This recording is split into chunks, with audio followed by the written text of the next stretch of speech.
এমন ঘটনা শুনে তো আমি চমকে গেলাম। এক ছেলে বলতেছে, ওর মা বলছে তাকে যে বেটা তুই যাই করিস কর, বিয়েটা করিস না, বিয়েটা করিস না, তুই যত রকম সম্পর্ক করিস কর, বিয়ে করিস না। তার মানে কি?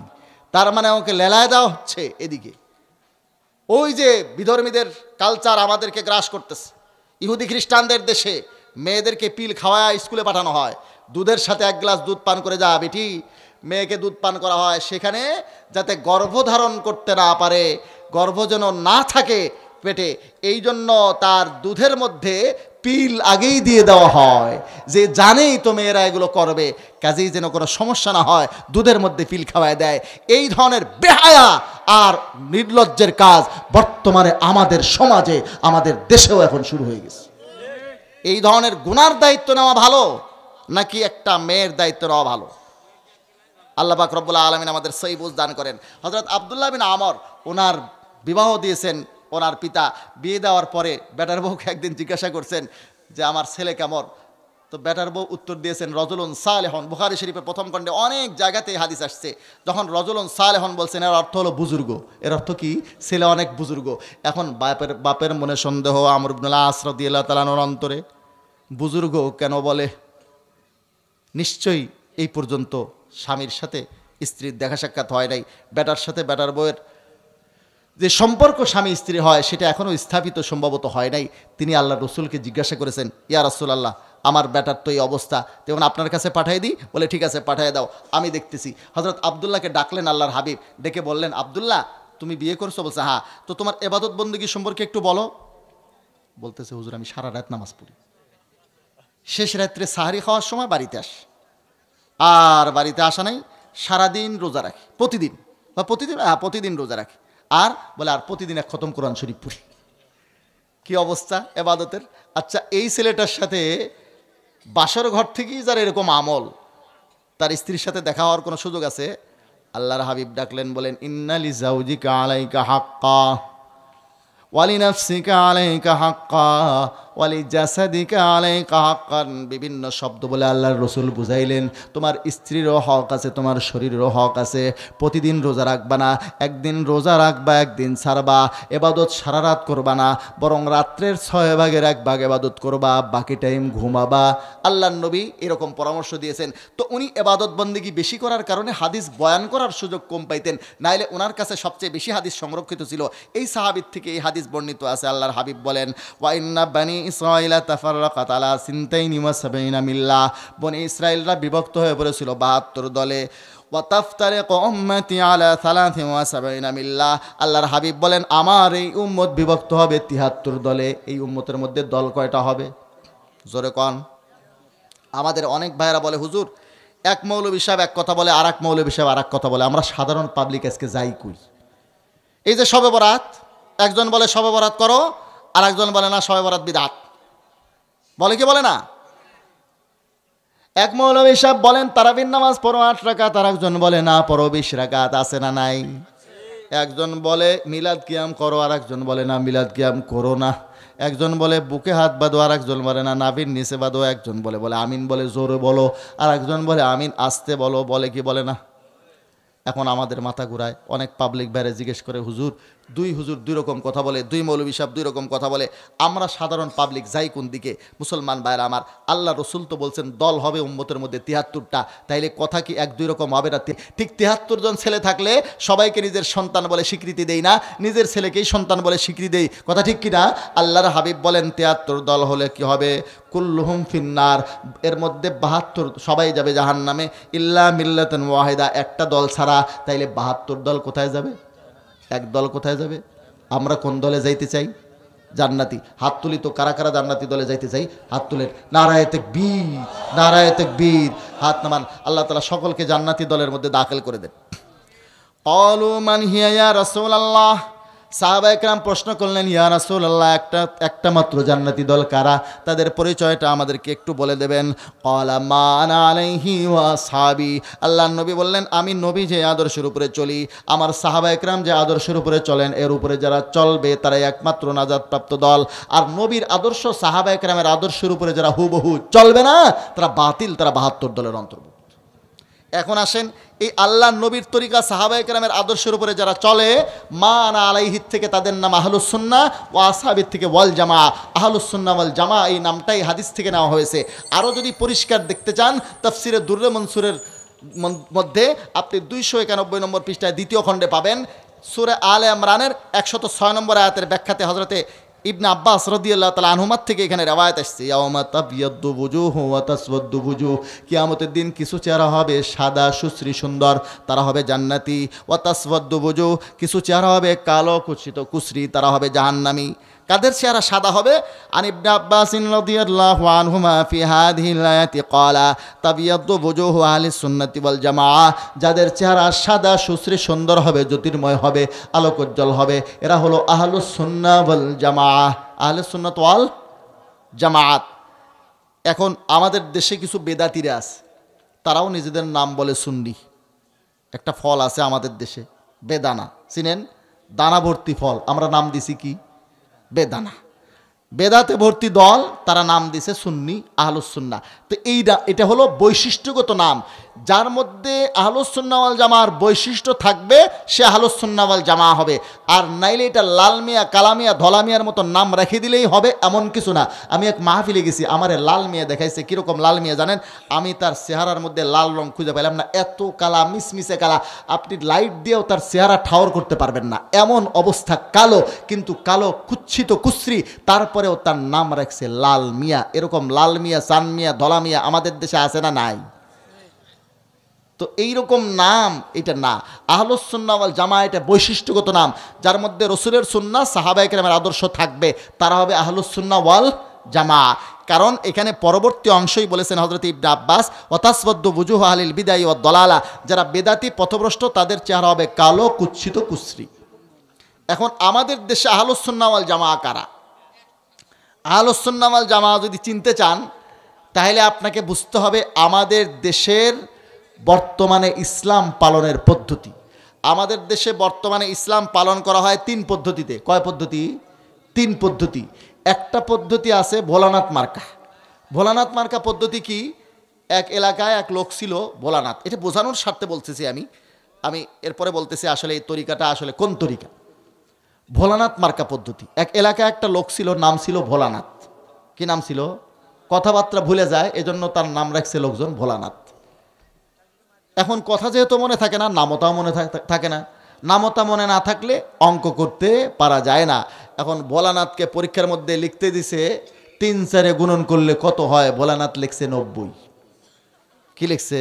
90। এখন মাস্টার তারে নাম্বার দিছে 00। রেজাল্ট বের হওয়ার পরে মাস্টারের উপরে চরম রাগ ভোলানাথ। বলে, স্যার আমারে অঙ্কে 00 দিছেন কেন? বলে, গুণন করতে দেওয়া হয়েছে 3-4 কত হয়, তুমি লিখছো 90, তাইলে কেন নাম্বার পাও? বলে, স্যার আপনি বলেন তো 3-4 কত হয় গুণন করলে, বলেন, আপনি বলেন। কয় 3-4 হয় 12। কয় স্যার আমি লিখছি কত? বলে, তুমি লিখছো 90। কয় স্যার আমি কম লিখছি না বেশি লিখছি? বলে, অনেক বেশি লিখছো, ঢের বেশি লিখছো। বলে, তাইলে তো আমার নাম্বার পাওয়ার কথা, আমি তো কম লিখি নেই স্যার। কম লিখলে না নাম্বার কম দিতেন, বেশি লিখছি নাম্বার বেশি পাবো, আমি তো ঢের বেশি লিখছি। তো এটার রবীন্দ্রনাথ ঠাকুর, কবি রবি ঠাকুর এটার কবিতা বানাইছে। ভয় ভোলানাথ লিখেছিল 3-4 90, গণিতের মার্কায় কাটা গেল সর্বই, অঙ্কের নাম্বারে সব কাটা গেছে। 3-4 12 হয়, মাস্টার তারে কয় লিখেছিল ঢের বেশি, এই তার গর্বই। ওর গর্ব হলো সে অনেক বেশি লিখছে। তো আমাদের দেশে কিছু লোক আছে যারা আল্লাহর নবীর আদর্শ, সাহাবায়ে কেরামের আদর্শের উপরে আরও কিছুটা বাড়াইয়া দিয়ে আমল করে, যে অংশটাকে শরীয়তের পরিভাষায় বলে বিদআত। আমরা যখন তাদেরকে বলি এটা শরীয়তে নাই, নবীর আদর্শে নাই, সাহাবায়ে কেরামের আদর্শে নাই, তখন তারা ভোলানাথ মার্কা উত্তর দেয়, বলে আমরা মারেফতের লাইনের লোক, আমাদের জন্য এগুলো সব জায়েজ। আশেকারা মিল্লত মাযহাব জুদাস, আশেকারা মিল্লত মাযহাব খুদাস, বলে কি বলে না? এই ইশকে রসুলের স্লোগান নিয়ে, নবী প্রেমের স্লোগান দিয়া সব জায়েজ করতে চায়। মুসলমান ভাইরা আমার, এটা হলো ভোলানাথ মার্কা ইসলাম। আল্লাহর নবীর আদর্শ, সাহাবায়ে কেরামের আদর্শের উপরে বাড়াইয়া দিয়া এই সংযোজনের ইসলাম যেটা পালন করা হয়, এটা গ্রহণযোগ্য না। মুসলমান ভাইরা আমার, আল্লাহর হাবিব সাল্লাল্লাহু আলাইহি সাল্লাম বুখারী শরীফের প্রথম খণ্ডের 371 নম্বর পৃষ্ঠার 2697 নম্বর হাদিসে, মুসলিম শরীফ দ্বিতীয় খণ্ডের 77 নম্বর পৃষ্ঠার হাদিসে হযরতে মা আয়েশা সিদ্দিকা রাদিয়াল্লাহু তাআলা আনহা থেকে বর্ণিত আছে এই হাদিস। আল্লাহর হাবিব সাল্লাল্লাহু আলাইহি ওয়াসাল্লাম ইরশাদ করেন, হাদিস শরীফটা একটু দেখি। আন আয়েশা রাদিয়াল্লাহু তাআলা আনহা قالت قال النبي صلى الله عليه وسلم من احدث في امرنا هذا ما ليس منه فهو رد। যে ব্যক্তি শরীয়তের মধ্যে এমন জিনিস বাড়াইলো যেটা শরীয়তের মধ্যে নাই, সেটাই বেদাত, সেটাই প্রত্যাখ্যাত, সেটা শরীয়তে গ্রহণযোগ্য না। আবার আর কিছু ভাই আছেন যারা আল্লাহর নবীর আদর্শ, সাহাবায়ে কেরামের আদর্শ, এখান থেকে কিছু কাটছাট করিয়া আমাদেরকে একটা নতুন ইসলাম দেয়। এইটা বাদ, এইটা বাদ, এইটা বাদ, এইটা বাদ, এইটা বাদ, এইটা বাদ, মাইনাস করতে করতে করতে করতে ইসলামকে বাবুরাম শাহপুরের সাপ বানায় দিছে।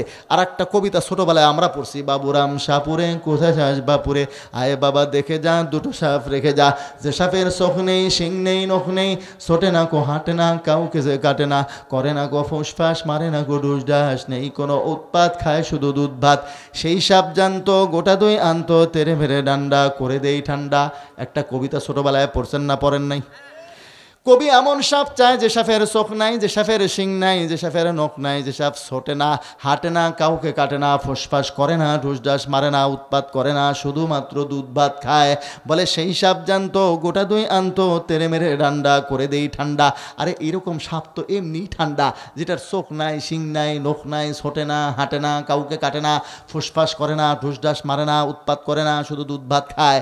সেই রকম সাপ তো এমনি ঠান্ডা, এটারে কি ডান্ডা পিঠে ঠান্ডা করতে হয়? আমাদের কিছু ভাইয়েরা বলে তারা ইজমা মানে না, তারা কিয়াস মানে না, কোরআনের নামটাও মুখে নেয় না, তারা শুধু হাদিসের কথা বলে। আর তাদের মধ্যে ট্রান্সজেন্ডার হইয়া নব্য আহলে কোরআন যেটা সৃষ্টি হয়েছে, তারা হাদিসকেও বাদ দিয়ে দিয়েছে। এখন কি বাদ দিয়ে দিয়েছে?